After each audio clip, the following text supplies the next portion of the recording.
Hello friend, स्वागत है आपका आपके अपने चैनल पीएमसी मध्य प्रदेश में।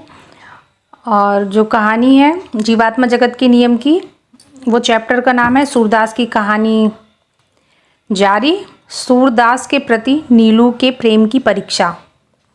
चलिए स्टार्ट करते हैं, देखते हैं विस्पी तत्व यहाँ क्या बता रहे हैं। नीलू को अब कोई आशा नहीं बची और उसे अपराध बोध होने लगा, क्योंकि मोहनदास और सूरदास को एक दूसरे के करीब लाने की जिम्मेदार वही थी। और अब मोहनदास, जिसकी आत्मा भली थी, बुरा इंसान बन चुका था। उसकी वजह से ही मोहनदास निचले स्तर पर गिर चुका था। नीलू दुखी हो गई, उसके पास उन दोनों को बचाने का कोई रास्ता न बचा था। सर्वशक्तिमान ईश्वर से प्रार्थना करने के सिवा अब कोई चारा न बचा। नीलू ने उन दोनों को बचाने के लिए ईश्वर से विनती की। दुखी नीलू असमंजस में पड़ी थी कि अब क्या किया जा सकता है। वे 5वें लोक पर थी, जो कोई बहुत ऊंचा लोक नहीं था, पर वह एक भली आत्मा थी जो छठे लोक की ओर बढ़ रही थी। नीलू निचले स्तरों में नहीं गिरना चाहती थी। निराश होकर वह अपने लोक के प्रमुख के पास गई और इस समस्या से बाहर निकलने के लिए उनसे रास्ता दिखाने का अनुरोध किया। उसने कहा, मैं सूरदास से इतना प्रेम करती हूँ कि मैं मोहनदास को बुरे मार्ग पर भेज दिया। कृपया हे श्री उच्च भली आत्मा, उन दोनों को बचा ले। श्री उच्च भली आत्मा ने कहा, नीलू, तुमने मोहनदास को सूरदास के पास भेजकर उसे दुष्टता के मार्ग पर डालकर एक बहुत बड़ा गलत काम किया है। तुम्हें सजा तो अवश्य मिलेगी।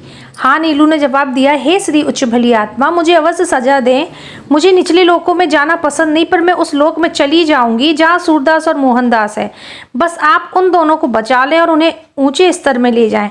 मैं उनकी सारी सजा भुगतने को तैयार हूँ। नीलू नीचे नहीं जाना चाहती थी, यहाँ तक कि चौथे लोक में भी नहीं, पर सूरदास के लिए उसका सच्चा प्रेम और उसकी निस्वार्थ भावना से दूसरे लोक में जाने के लिए तक तैयार कर दिया। सूरदास और मोहनदास यदि अब भी नहीं रुकते तो पहले लोक में भी पहुंच सकते थे। श्री उच्च भली आत्मा ने कहा, मैं इससे सहमत हूं, पर क्या तुम तुरंत दूसरे लोक में जाओगी? हाँ श्रीमान, मैं तुरंत जाकर अपनी और उनकी सजा लेना चाहती हूँ। हाँ, पर इससे वे बच जाएं। 5वें लोक नहीं तो कम से कम चौथे लोक में जरूर आ जाएं, नीलू ने कहा। नीलू ने निस्वार्थ, सच्चे और गहरे प्रेम को देखकर श्री उच्च भली आत्मा काफी खुश हुए और उन्हें पता चल गया कि नीलू ईमानदारी पूर्वक उन दोनों के लिए सजाएं भुगतने को तैयार है। पर इसके बावजूद श्री उच्च भली आत्मा ने नीलू की परीक्षा लेनी चाहिए। वे देखना चाहते थे कि दूसरे लोक में जाने के बाद नीलू क्या करती है। क्या वे अपना फैसला बदल तो नहीं देगी? इन्हीं बातों की जांच के लिए उन्होंने नीलू को दूसरे लोक में जाने का हुक्म दिया और वह बेझिझक चली गई। कुछ दिनों के बाद श्री उच्च भली आत्मा ने नीलू से पूछा, नीलू, क्या तुम अब भी कई 100 सालों तक दूसरे लोक में रहकर सूरदास और मोहनदास को बचाना चाहती हो?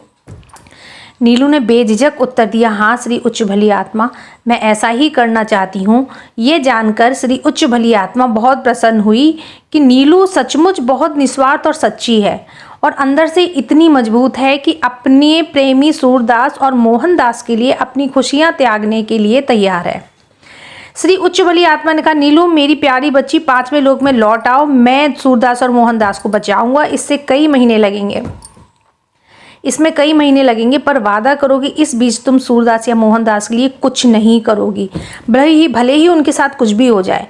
मैं वचन देता हूँ कि उन भयानक निम्न लोकों में से उन्हें बचाऊंगा। नीलू के पास आभार प्रकट करने के लिए शब्द न थे। वे खुशी से चिल्ला उठी, हाँ हे श्री उच्च भली आत्मा, मैं वादा करती हूँ कि आप जैसा कहेंगे मैं वैसा ही करूँगी। श्री उच्च भली आत्मा ने कहा, नीलू, बस अब उन दोनों के लिए प्रार्थना करो कि सर्वशक्तिमान ईश्वर से उन्हें बचाने में मेरी मदद करने में विनती करना। नीलू तुरंत तैयार हो गई, क्योंकि श्री उच्च भली आत्मा पर उसका पूरा भरोसा था।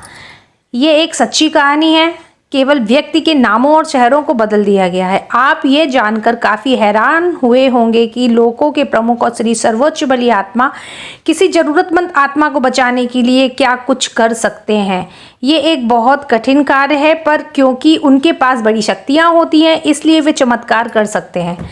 अपने आप में सुधार करने और उच्चतर स्तर में आने के लिए सूरदास ने भी बड़ा जोखिम उठाया, क्योंकि वह एक भली आत्मा थी। अपने बुरे दोस्तों की संगत के कारण वे पूर्व जन्म में गलत रास्ते पर चल पड़ा था, इसलिए उसने ये जोखिम उठाया। पर दुर्भाग्यवश इसमें वे और नीचे गिर गया था। तो फ्रेंड्स, ये था आज का चैप्टर। कैसा लगा ज़रूर बताइएगा और ध्यान करते रहिए। Thank you so much.